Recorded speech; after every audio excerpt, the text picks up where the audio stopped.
Dodi Sudrajat pertama kali merayakan Idul Fitri tanpa kehadiran Vanessa Adzania atau kerap disapa Vanessa Angel. Sebagai ayah, Dodi Sudrajat merasa sangat kehilangan sosok Vanessa Angel. Bahkan, ia mengaku tak sanggup dan tak memiliki banyak energi untuk merayakan momen Lebaran nanti. Hingga menyebut Lebaran tahun ini sebagai momen yang memilukan.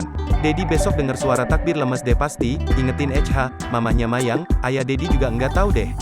Besok Lebaran yang sangat-sangat memilukan dan mengharukan, kata Dodi Sudrajat dikutip dari Intens Investigasi Sabtu, tanggal 30 April tahun 2022.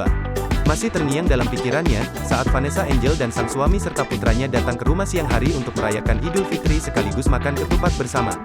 Pasti sedih lah, biasanya kalau enggak Lebaran pertama atau kedua HH ke rumah, dia makan ketupat sama neneknya, siang biasanya jam 2, terang Dodi Sudrajat. Momen Lebaran itulah yang tak bisa dilupakan oleh Dodi Sudrajat. Dedi inget banget memori itu tahun lalu ke rumah sama Bibi dan Gala, ungkapnya.